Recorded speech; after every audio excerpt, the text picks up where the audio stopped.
Mais uma vez e obrigada pela disponibilidade. Nós recorremos muitas vezes ao João para nos trazer também notícias do Brasil. Por isso, João, bem-vindo a este programa. Vamos começar precisamente por esta questão. Do seu ponto de vista, qual será ou como será a adaptação de Marcos Leonardo ao futebol português, uma vez que falávamos aqui de alguns casos que não chegaram que chegaram, mas não se afirmaram logo num primeiro momento. Do seu ponto de vista, daquilo que vocês por aí vão vendo, qual pode ser o tempo de adaptação de Marcos Leonardo ao Benfica? Olha, um feliz ano novo, um prazer muito grande falar com obrigada, igualmente. vocês. Feliz ano novo, uma satisfação falar mais uma vez nesse início de 2024 para todo o público aí de Portugal. Um grande abraço para todos vocês, para os Nunos que estão aí no estúdio e para todo o público. Olha, estamos falando de um jogador realmente especial. E ele apareceu no Santos, que tem tradição em revelar muitos jogadores, num momento muito difícil da história do clube e mostrou uma grande personalidade. Ele, aos 20 anos, fez 168 jogos com a camisa do Santos e marcou 54 gols. E exatamente numa temporada muito ruim do Peixe, como é conhecido aqui, foi a melhor temporada dele no Santos. Ele marcou 21 gols.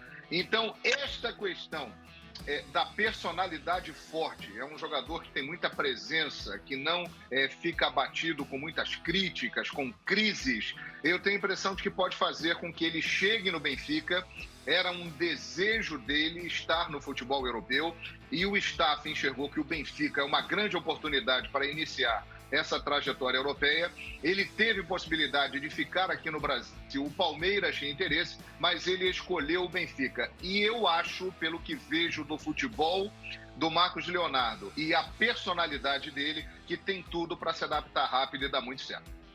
Que personalidade é essa, João? Para quem não conhece tão bem o jogador, para quem não tem acompanhado tanto o percurso do jogador, sobretudo no Brasileirão, qual é essa personalidade que vê no Marcos Leonardo? Olha, o Santos viveu a pior temporada da sua história, a sua pior época. Acabou caindo para a segunda divisão. Um time com muitas limitações. E ele, em muitos jogos, assumiu essa responsabilidade. Ele conduzia a equipe. Eu chego a dizer o seguinte: a temporada foi ruim do Santos, mas sem o Marcos Leonardo, ela seria muito pior. Então, isso chamou a atenção para um garoto de 20 anos. No final da passagem dele aqui, ele teve atritos com o técnico Marcelo Fernandes, chegou atrasado em um treinamento, a torcida pegou um pouco no pé dele, mas se você for analisar ao longo de toda a temporada, ele muitas vezes ele assumiu a responsabilidade de conduzir o Santos e individualmente falando, ele se saiu muito bem.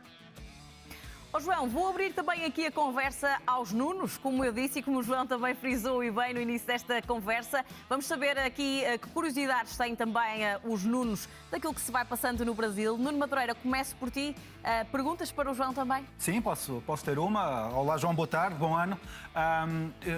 Um aspecto que muitas vezes é cobrado aos avançados, sejam sul-americanos, sejam europeus, mas nas dinâmicas de jogo, por exemplo, do Benfica, onde o Gonçalo Ramos deixou um impacto muito forte, tem a ver com o trabalho sem bola, o trabalho de pressão sobre a primeira fase de construção do adversário, pressionar os centrais, trabalhar para a equipa sendo o primeiro defensor. Acha que o Marcos Leonardo tem perfil para se adaptar a isso? Nuno, prazer muito grande falar com você. O Nuno, ele vai ter que evoluir nesse aspecto. Ele vai aprender muito taticamente estando no Benfica e no futebol da Europa. Ele, tecnicamente, com a bola no pé, com a sua movimentação, ele é excelente jogador. Ele pode fazer a diferença. Mas neste ponto que você está tocando, eu acredito que ele precisa evoluir. E irá evoluir, porque ele já mostrou que é um jogador que é muito dedicado nos jogos, nos treinamentos, e também ele tem muita facilidade de assimilar as orientações. Então, acho que ele precisa evoluir e vai evoluir nisso. Nuno Presume, vamos a isso. O João Guilherme alguma vez disse mal de ti na imprensa brasileira? Não me conhecia certamente. Não. João, não tem que conhecer os assistentes técnicos, só os principais. Os assistentes não são conhecidos. João, um bom ano também, tudo de bom. E quanto ao Marcos Leonardo, eu não sei se está de acordo. Para além desse lado defensivo que ele ainda não tem, eu acho que ele não é ainda muito forte, mas já é bom a jogar de cabeça. É a minha opinião. E num plantel como o plantel do Santos, um jogador que se distingue desta forma, com a pressão que a equipa do Peixe teve no decorrer de toda a época, eu quase que aposto que ele chega para vencer, ver e vencer no Benfica. Está de acordo comigo? Estou de acordo, Nuno. Eu acho que o Benfica está contratando uma joia, né, que será lapidada aí no clube português. Nós temos uma nova geração de jogadores brasileiros aqui, principalmente do ataque, muito promissora. Endrick, que foi negociado com o Real Madrid, Vitor Roque, que já está no Barcelona, o John Kennedy, que está aparecendo muito bem aqui no Fluminense, vocês acompanharam aí no Canal 11. E eu digo o seguinte, o Marcos Leonardo, ele é desse nível, ele compõe esse grupo e ele não fica abaixo desses jogadores. Ele é até um pouco mais com idade, digamos assim, ele tem 20 anos. Tem mais maturidade. Tem mais maturidade, ele já tem mais idade e este ano que ele passou no Santos, que foi um ano muito difícil para o clube e muito difícil para ele também, o amadureceu muito. Então eu concordo com você. Claro que toda a contratação, ela gera um risco, ele está indo para um outro país, para um outro continente, requer uma adaptação, mas eu vejo nele, sim, condições de se tornar um grande jogador da história do Benfica e fazer muito sucesso no clube e depois, até mesmo, num futuro, o Benfica acabar fazendo aí uma grande negociação com ele. Acho que tem tudo para dar certo. Eu aposto nisso, sim, viu, Nuno? A probabilidade dele ter sucesso, o Santos, de certa forma, a meio da época, viu-se privado do David Washington, que foi para o Chelsea. Exato. Aquele menino que jogava na frente e com muita qualidade também. E já está provado que saiu muito cedo, em meu entender. Isso não acontecerá com Marcos Leonardo. Porque Marcos Leonardo, e aqui é uma afirmação minha, o David praticamente não tinha tempo de jogo ainda na equipa principal do Santos, a não ser quando o Marcos Leonardo foi para a seleção de sub-20. Aqui estamos a falar de um jogador com 49 jogos, 21 golos, 4 assistências, não é?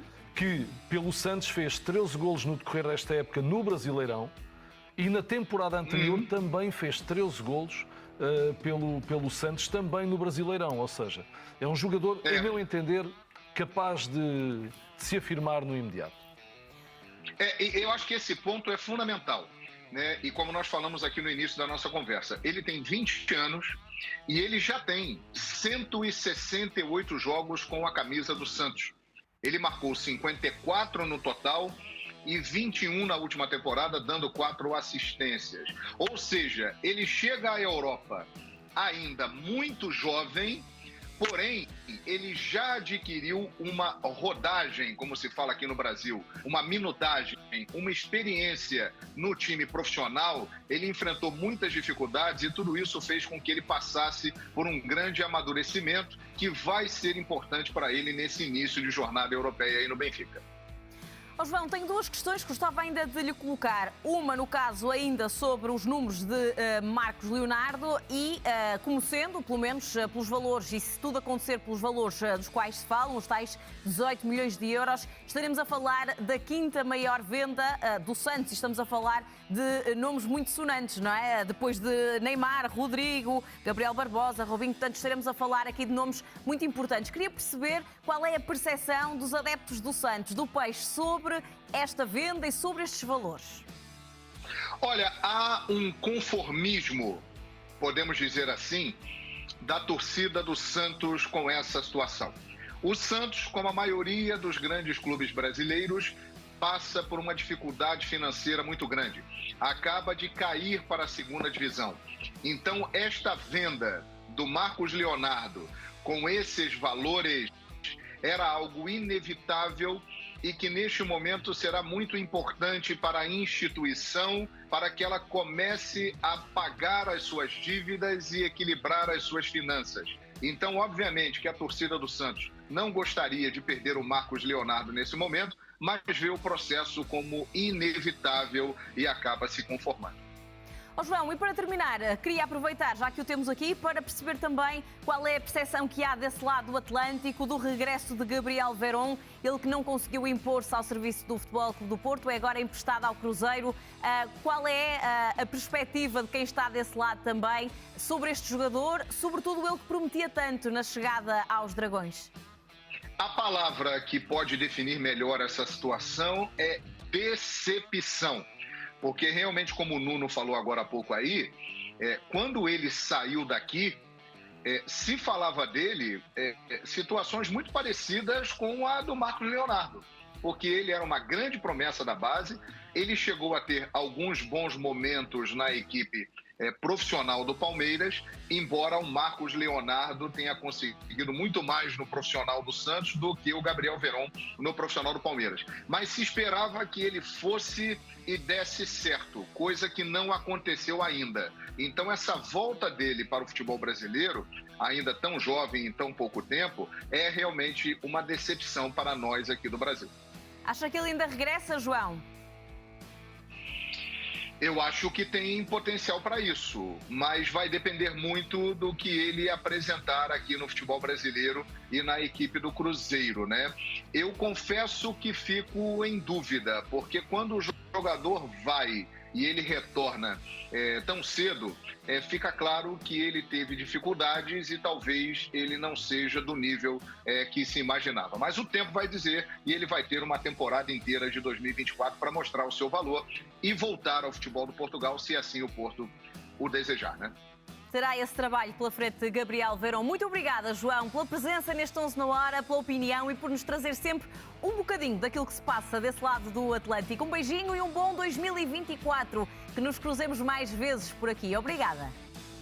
Igualmente, é sempre uma satisfação conversar com vocês no Canal 11, com todo o público de Portugal. Estamos à disposição aqui no Brasil e, mais uma vez, feliz ano novo para todos vocês.